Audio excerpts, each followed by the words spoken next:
I'm Donna Jordan from Jordan Fabrics. Today, I'm going to show you how to make a really fun quilt, and all it takes is a layer cake, just some 10-inch squares. We're going to get the patchwork, the accent, the corner triangles, all from this one package. The first thing we need to do is to sort these into some color piles.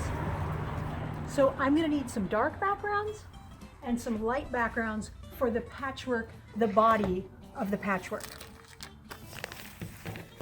I think I'm going to not use these really busy ones here. I'm going to set this aside. Now these light ones like that, that's one of my lights. All of these dark guys here, these are going to be in the body of the patchwork. And what we're going to do is we're going to take these dark ones and we're going to take some of these light ones and we're going to cut these into 5-inch squares, and then we're going to take some other really light ones and set them aside and cut them into corner setting triangles. I have my 12 dark prints here and I need to cut them into 5-inch squares. So I'm going to separate these into 2 stacks of 6 because I don't think I can cut 12 layers successfully. I know I can cut 6. So I'm going to line them up nice and neat. And we're basically going to cut them in half both ways, but I may trim off some of that pinked edge if I can get it there. These pinked edges bother a lot of quilters as they're sewing. I've gotten used to it, and I understand why they have them like that when they're cut, but I like to get rid of them if I can. Now the darks are in 5-inch squares. Now these 9 lights we're going to cut exactly the same way. Now we're going to take these 6 light squares and cut them to 8.5 inches. Now that this is 8.5 inches square, we are going to cut along both diagonals. So just line your ruler up with both corners. Leave everything right where it is. Turn this to the other 2 corners and make a second cut. The last thing we need to do is take 2 dark squares and we're going to cut these into 1 by 5-inch strips. Once you've got it squared up, cut it in half, and now we're just going to cut 1-inch strips. Now we have all the pieces cut for the whole quilt. The first pieces we're going to work with are our light 5-inch squares and our little 1-inch strips. I'm going to take one of these 5-inch squares and I'm going to cut it in half. Take one of the accent colors and we'll head to the sewing machine. Using a 1/4 inch seam, we're going to stitch this onto 1/2 here. It's exactly the right length, so it's pretty easy to stitch on. And you want to press your seam allowance toward the center or toward the dark. Now just stitch this other half right back on. And we will end up with a 5-inch square, which is exactly what we started with.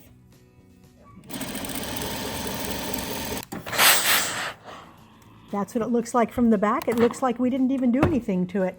Now we want to do this with all of our light squares. They're all done. And now we're ready to start laying out the quilt. We have everything we need here. So we are going to save those guys for the end, and we are going to alternate on point the darks and the lights. So I'm just going to lay them out first. This is usually how I do this. I don't worry too much if I have 2 of the same fabrics near each other. I trade around afterwards. So we're going to put these ones in between. Again, I know it's the same color, I know I'm going to switch, but I like to just get enough of it laid out so I can see what the quilt is going to look like. So I need 6 in this first row. 1, 2, 3, 4, 5, 6. I have all of the 5-inch blocks laid out. So I'm alternating the dark ones with the light ones. And you'll notice the light ones, every other row, they're facing this way, then I've got some facing the other way. So I'm essentially alternating the way those accent strips are going. Now you could put them all going the same way. It really doesn't matter. It's a matter of preference. So I recommend lay it out one way, turn them around, see what you like the best. Now we're ready for our corner setting triangles. So these are going to go in all the gaps, except we are going to leave the very corners open. Just leave, don't put anything in any of the 4 corners. Now we're ready to start sewing our rows together. Now on a quilt that's on point, the rows are all along the diagonal. So this is my first row right here. So I am just going to pin these 3 pieces in place and take it right over to the machine and stitch it up.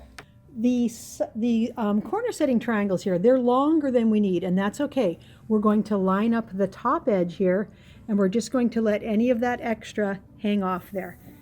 Use a 1/4 inch seam and just stitch right off the edge and leave all that extra there.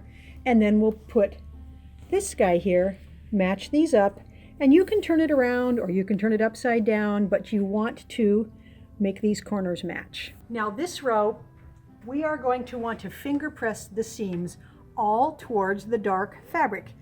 If we finger press towards the dark fabric on all the individual rows, they will all end up alternating, and that'll make it real easy to sew the rows together. Now I'm going to pin this row together and take it over to the machine. Here's the second row. I've already got it finger pressed, and this is going to fit right up next to this one. I like to trim off the little bit extra here before I sew the rows together. So I'm just going to take this here, line my ruler up right there, and cut off that little bit of extra and the little extra up here. Now,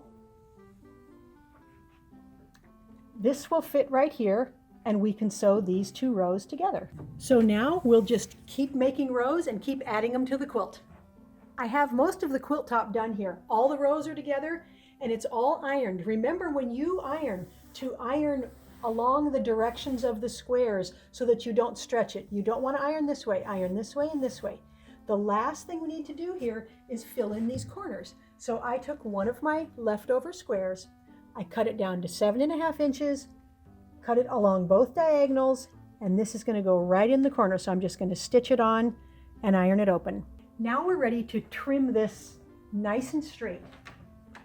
So I like to line it up on my cutting board, make sure it's smooth, and I made these outside corner pieces a little bit extra big because I'm going to trim it 1/2 of an inch away from there. So I'm going to put my ruler with the 1/2 inch line on the tip of these points so you can see it right there. And then I'm just going to trim off this extra. I'm going to trim around all 4 sides, and then we will start working on the border. I have squares left over.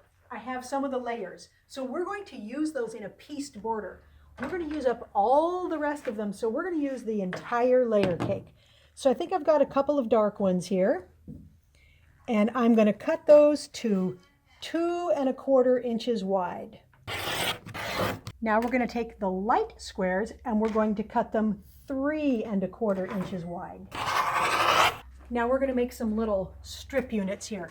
I'm going to use one darker one in the middle of 2 lighter ones. They're all the same length. They're still 10 inches long, so just use a 1/4 inch seam and press all the seams towards the dark fabric.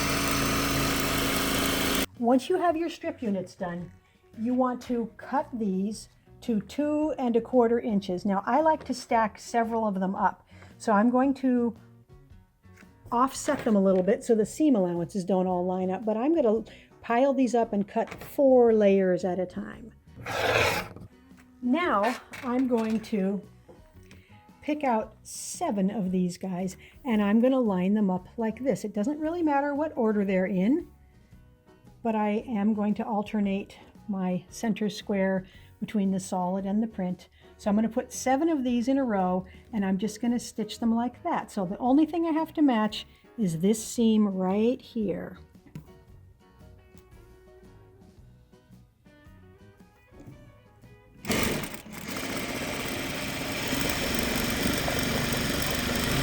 Now just open this up and finger press the seam all the same direction. We're going to press them all that way. Now see, the next piece will fit right here. So again, just put it on there, match up just that one seam right there, and stitch it on. Now that I've got those sewn together, I just need a little bit more on each end so that I can cut my border out of here. So I'm going to take one of these extra strips that are the 3 1/4.